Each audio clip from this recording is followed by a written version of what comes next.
You've survived prostate cancer. You opted for a flawless, nerve-sparing robotic surgery, but you wake up and your erections are completely gone. To understand why, you have to look at the anatomy of the surgical field. The nerves that control erections, the cavernous nerves, run intimately along the exact surface of the prostate capsule. To remove the cancer, the surgeon has to stretch, handle, and temporarily cut the blood supply to the tissue immediately surrounding them. This creates a condition called neuropraxia. The nerves are anatomically perfect. They haven't been severed, but the acute physical trauma of the surgery has essentially stunned them into silence. Total erectile dysfunction immediately following surgery is a universal biological trade-off for removing the cancer.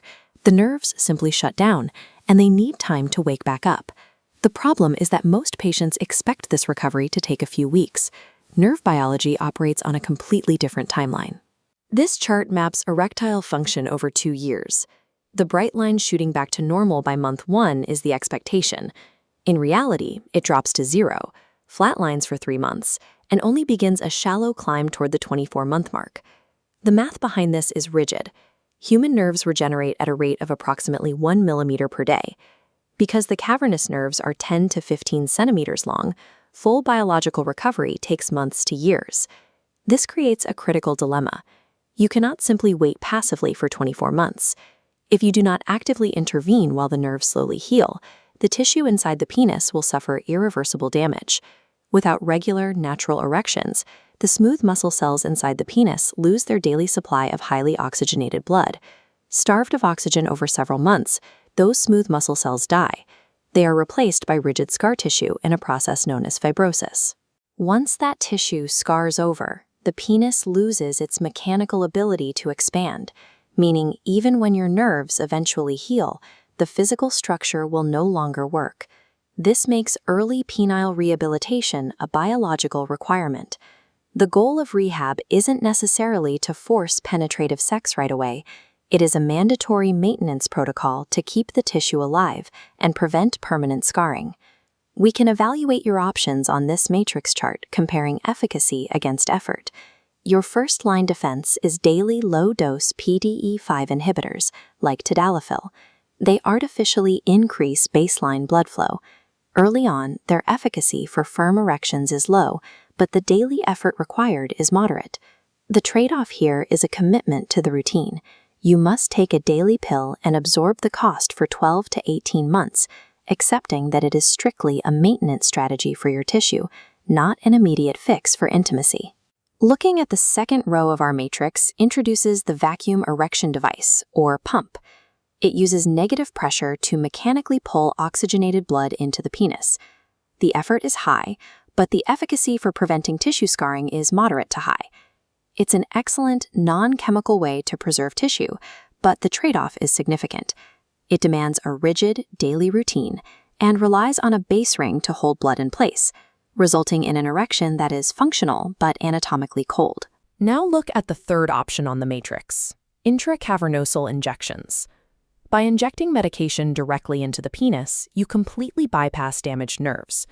This produces an 80 to 90% success rate, the highest efficacy, but demands very high physical and psychological effort. The ultimate trade-off with injections is stark. You can instantly bypass the 2-year nerve healing timeline and achieve penetrative capability today, but you must overcome the friction of using a needle every time you want to be intimate.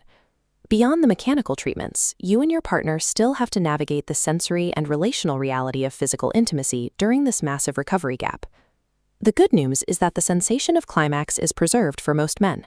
The pudendal nerve, which controls orgasm, is separate from the cavernous nerves and is almost always left completely intact by the surgery. You will, however, experience a dry orgasm.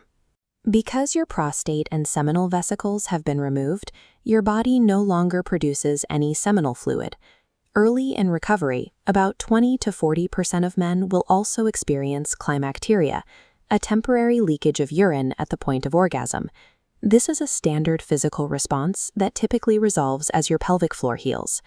Successfully navigating this phase requires redefining intimacy, removing the pressure for immediate penetration, and expecting these physical shifts entirely eliminates the performance anxiety that so often derails the recovery process. To set realistic expectations, you have to acknowledge that your biological ceiling for spontaneous recovery is dictated entirely by your age and the specific details of your surgery. This decision tree maps recovery probabilities. If you're under 65 with excellent preoperative function and bilateral nerve sparing, you have a 50 to 70. But on the compromise side, unilateral sparing or older age, odds drop steeply, requiring long-term assistance. Knowing your specific surgical profile prevents you from chasing impossible outcomes. It stops you from viewing a lack of early progress as a personal failure, and it forces you to escalate your treatment rather than wait passively on a biology that requires more aggressive help. For men who underwent non-nerve-sparing surgery, or those who reached the 24-month mark with zero spontaneous recovery despite intense rehabilitation, the natural nerve pathway is permanently closed. The definitive solution for this demographic is the 3-piece inflatable penile prosthesis. It is the permanent, gold standard answer for post-prostatectomy erectile dysfunction, boasting a patient satisfaction rate over 90%. The trade-off is accepting a second surgical procedure and the installation of a mechanical device. In return, you gain permanent, reliable, on-demand erections that can completely bypass your natural nerve biology. Ultimately, post-prostatectomy erectile function follows one strict biological rule: use it or lose it. Do not wait for nature to take its course, and do not rely on optimistic marketing. Commit to active rehabilitation early. Evaluate the exact trade-offs of your treatment tools, and take direct action to protect your long-term quality of life.